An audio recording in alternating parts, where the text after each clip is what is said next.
L'APA a été créée en 1992, donc l'APA aura 30 ans l'année prochaine, hein. On prépare beaucoup de festivités là pour les 30 ans de l'APA.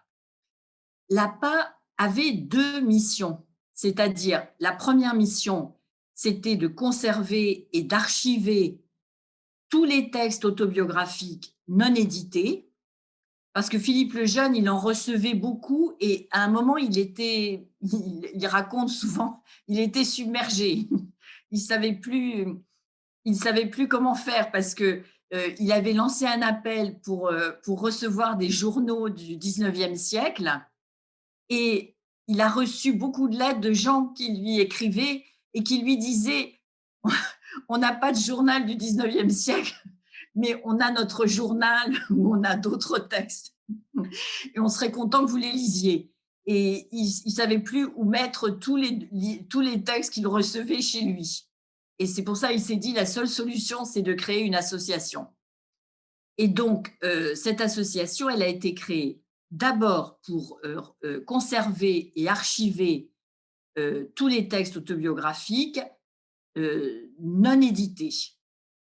Alors, quand on dit tous les textes autobiographiques, ça veut dire les récits autobiographiques, les journaux intimes, nous on préfère les appeler journaux personnels, et les correspondances. C'est les 3 grands genres de textes autobiographiques que l'on reçoit à l'APA. Donc, conserver, archiver, mais aussi, Philippe le Jeune voulait fonder une association qui rassemblerait tous les gens qui étaient intéressés par l'autobiographie. Et donc, il y aurait des activités autour de l'autobiographie. Parce qu'il y a d'autres organismes d'archives en France, au niveau national, au niveau départemental ou régional, qui ont des activités, mais dont la mission principale, c'est de conserver et d'archiver. Philippe voulait qu'il y ait aussi une association et des activités autour de ces archives, et en particulier pour les faire connaître. Il faut se souvenir qu'en 1992, l'autobiographie, maintenant, c'est évident, c'est très à la mode et je veux dire, ce n'était pas tout à fait le cas en 1992. Je ne sais pas ce qui s'est passé en Italie, comment ça s'est passé, mais en France, dans les années 70, 80, dans les milieux universitaires, c'était ce qu'on appelle le structuralisme qui était vraiment le courant d'idées, le courant de pensée qui était le plus important. Et on ne s'intéressait pas beaucoup à ce qu'on appelle le sujet, à tout ce qui est personnel.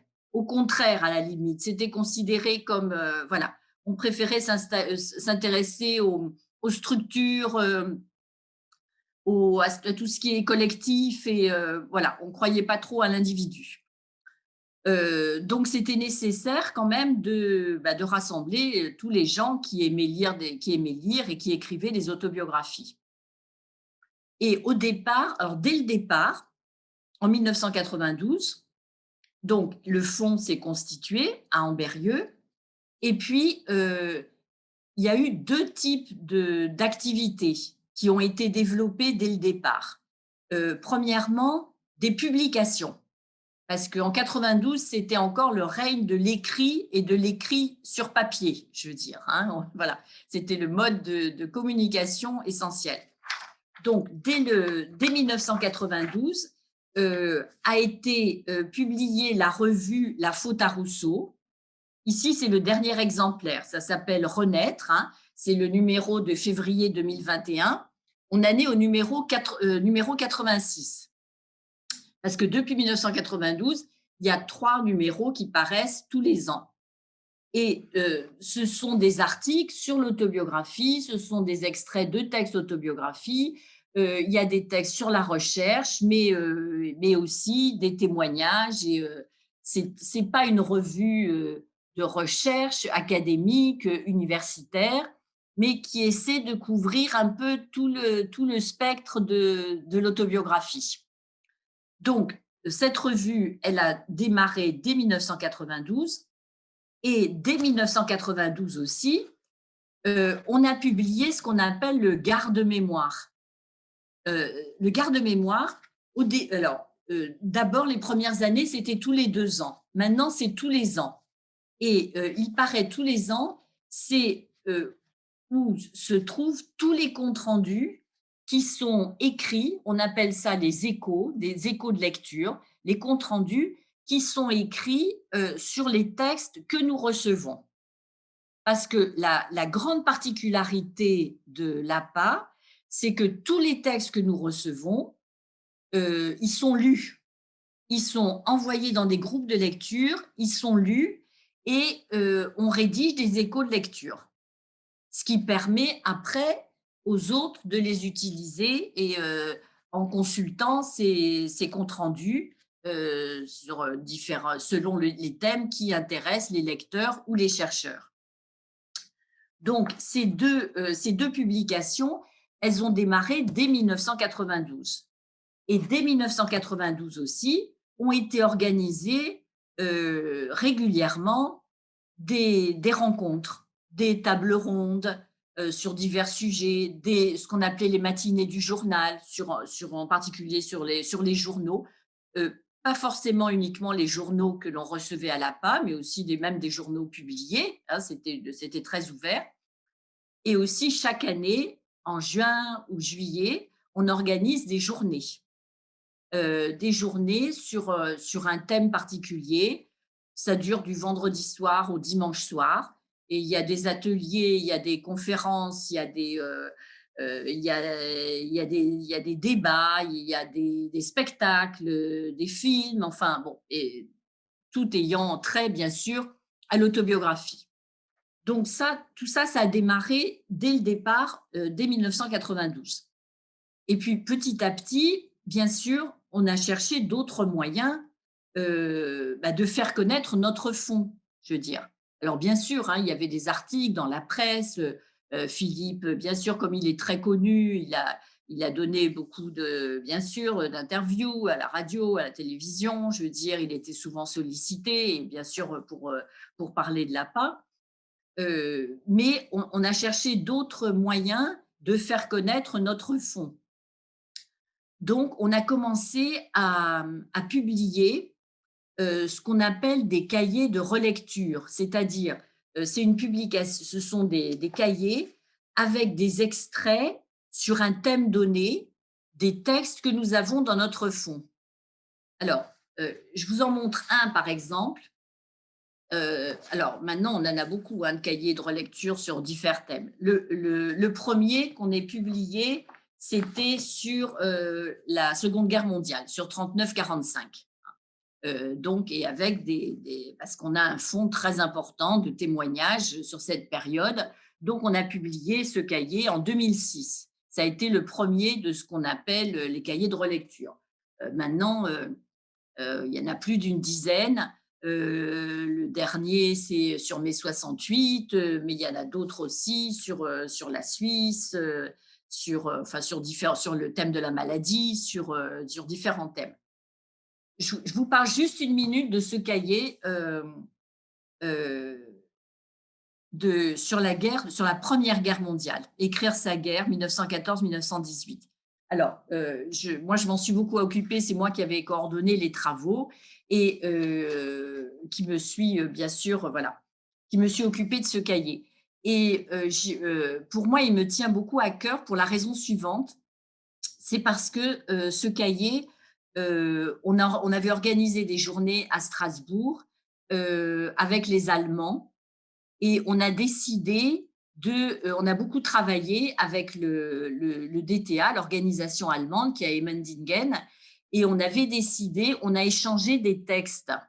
C'est-à-dire que nous, on a publié quelques textes qu'on a traduits de témoignages qu'avait le DTA, de témoignages de soldats allemands qui ont été traduits en français, et les Allemands ont publié en traduction, bien sûr, des extraits de textes que nous avions dans notre fonds. Et j'avais même sollicité, pour ce cahier, il y a aussi des témoignages de Suisse, de Belgique et d'Italie aussi. J'avais sollicité, on avait traduit un extrait le journal d'un soldat italien. Je voudrais tellement qu'on puisse recommencer ce type d'expérience et, qu'il y ait davantage d'échanges et qu'on puisse davantage lire les textes que vous avez dans vos archives et échanger nos textes. Alors, je sais que malheureusement, il y a le problème de la langue, mais même de façon limitée, moi, j'avais trouvé que c'était une expérience qui était très, très, très intéressante. Alors, moi, en ce qui concerne ma rencontre avec l'APA et ma participation aux activités, moi, je suis à l'APA depuis 1995 et c'est par l'intermédiaire d'une amie, collègue. On enseignait dans le même établissement et c'est par son intermédiaire et tout à fait par hasard, qu'elle m'a entraînée dans le groupe de lecture. À ce moment-là, en 95, il n'y avait qu'un groupe de lecture à Paris, une dizaine de personnes autour de Philippe Lejeune. Et donc, j'ai adhéré à l'APA à ce moment-là. Et pendant 10-15 ans ou plus, ça, je veux dire, tant que je travaillais, là, j'avais très peu de temps. Donc, je faisais partie du groupe lecture, je lisais des textes, j'écrivais des comptes rendus, mais je n'avais pas le temps de participer à d'autres activités. Même aux rencontres, souvent, je ne pouvais pas y aller, c'était en fin d'année, c'était les périodes d'examen et tout, voilà. Euh, Depuis que je suis à la retraite, c'est sûr, j'ai beaucoup plus de temps. Et donc, c'est pour ça, c'est depuis ce moment-là que je fais partie du bureau et que j'ai pu participer aussi. Alors, moi, j'aime beaucoup lire les textes. Moi, je dis tout le temps, moi j'aime bien je me définis comme une lectrice parce que ce qui m'intéresse, ce sont les textes qui sont déposés, lire les textes, écrire des comptes rendus. Et j'ai participé à beaucoup des cahiers de relecture sur la Seconde Guerre mondiale, sur la Première Guerre mondiale, sur la maladie, sur le Maghreb, sur mai 68. J'ai fait aussi des synthèses. J'avais participé à un moment à une rencontre qui est très importante en France qui s'appelle les rendez-vous du carnet de voyage à Clermont-Ferrand. Et j'avais présenté justement une conférence sur notre fonds en ce qui concerne l'Indochine, parce que bon, c'est une région qui est chère à mon cœur. Et je veux dire, on a beaucoup de textes très intéressants sur l'Indochine, aussi bien sur la période de la colonisation que sur la guerre d'Indochine. Donc, voilà. Donc, c'est ce qui m'intéresse le plus. C'est faire partie, lire les textes, participer là aux travaux des groupes de relecture. Depuis quelques années aussi, je m'intéresse beaucoup, ce qui n'était pas le cas au départ, aux journaux personnels. J'ai commencé à lire beaucoup et j'ai fait un inventaire de tous les journaux. On en a 1000 à peu près. Ça représente un peu un tiers de notre fonds de journaux qui sont déposés à l'APA. Parce qu'on a des journaux, on a tous les types de journaux à l'APA. On a des journaux très anciens et on a des journaux aussi qui sont déposés au fur et à mesure. Il y a des gens plus jeunes qui, chaque année, déposent leur journal de l'année précédente et tout. Donc, voilà. Donc, on a vraiment on a des journaux, juste un cahier et des journaux qui font des milliers, des dizaines de milliers de pages. Et voilà. Pour moi, archives vivantes, ça veut dire que ce sont des textes qui sont conservés, mais nous, ce qu'on veut, c'est qu'ils sortent des boîtes d'archives et qu'ils soient connus, ces textes. Voilà, qu'ils soient partagés, qu'ils soient utilisés par des historiens, des psychologues, des sociologues, des linguistes, bon, de partout, et pas que par des chercheurs, par des lecteurs aussi, je veux dire. Donc, pour moi, c'est ça, les archives vivantes, c'est-à-dire des archives qui sont, voilà, qui sont le plus possible partagées et connues et par des gens les plus divers possibles, pas uniquement, encore une fois, des chercheurs. Donc,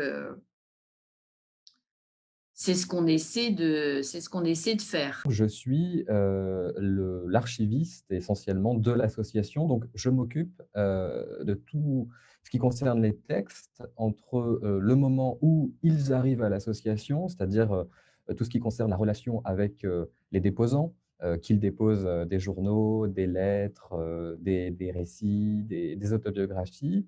Je m'occupe ensuite, de tout ce qui concerne l'enregistrement, le traitement, la conservation, dans le magasin d'archives qu'on apercevra, sans doute tout à l'heure. Et puis ensuite, je suis un peu l'intermédiaire lorsque, on a des chercheurs à l'APA, ou des gens qui sont intéressés de façon générale, à l'autobiographie, l'intermédiaire qui leur permet d'accéder, aux documents, une sorte de trait d'union entre à la fois les déposants, les textes et les chercheurs. Voilà globalement, mes missions, à l'APA. On est au sein du magasin de conservation, des collections de l'APA, et vous voyez à l'image une partie des textes qui, ont été déposés, à l'APA depuis, sa création en 1992. Et alors, si j'incline très légèrement, l'écran, vous pouvez voir que, en réalité, les collections, elles s'exposent sur plusieurs mètres, puisque, en fait, aujourd'hui, pour vous faire une idée, les collections de l'APA, elles occupent à environ la moitié des rayonnages que vous voyez, à l'écran. Donc c'est un certain volume, environ 340 mètres linéaires, d'archives autobiographiques sont conservés ici. Et donc on le disait, alors ça équivaut à peu près à 4 000 documents, même si en réalité, effectivement, au sein de ces 4 000 dépôts enregistrés, parfois, il y a des volumes très, très variés. Alors si j'incline légèrement, je vais essayer de vous montrer, voilà. Là, vous voyez, un autre point de vue, en quelque sorte, vous êtes au au cœur du magasin. Sous vos yeux, ici, il y a les 1 500 premiers textes qui ont été, déposés à l'APA. Vous voyez que chaque texte est enregistré est, pardon, est conservé dans une boîte, individuellement. Et comme le disait aussi très bien Claudine tout à l'heure, en réalité, le volume des dépôts varie beaucoup. Il y a certaines boîtes dans lesquelles on ne trouve que quelques pages, très, très brèves, et puis il y a des dépôts qui sont extrêmement volumineux avec plusieurs milliers de pages, notamment effectivement les journaux, lorsqu'il y a des séries de journaux qui ont été écrits, durant toute une vie, on a des volumes, très, très importants. Puis dire aussi que les textes, peut-être de l'APA n'ont pas toujours été, dans ce magasin. Jusqu'en 2017, l'association était, abritée, par la bibliothèque de la ville d'Ambérieu, donc petite ville, comme le disait Claudine, qui est, près de Lyon. Et en fait, pendant toute la première partie de son existence, l'APA, et les collections de l'APA étaient conservées, au sein de la médiathèque. Et puis, notamment en raison du volume grandissant, comme vous le voyez, l'APA a déménagé, au sein de ce nouveau bâtiment, en 2017, ce qui est, d'un point de vue de la conservation, vraiment, très favorable, hein, parce que les textes sont vraiment conservés, dans de bonnes conditions. Voilà, ça c'est la suite, mais globalement, vous allez plus ou moins retrouver, hein, les mêmes choses. Là, peut-être qu'on voit, vous voyez, davantage de dépôts assez volumineux avec ces boîtes, un peu plus importantes, mais ça se prolonge vraiment, hein, jusqu'à peu près la moitié là de la salle d'archives, sachant qu'en en réalité, ce magasin est, partagé avec les archives, municipales, et que, les archives municipales d'Ambérieu, et que, globalement, en fait, on occupe chacun la moitié de l'espace disponible. Je vais essayer de vous emmener à l'intérieur, mais globalement, de toute façon, ici, sur les boîtes, vous n'apercevez vraiment que les numéros, heu, mais je partage la sensation de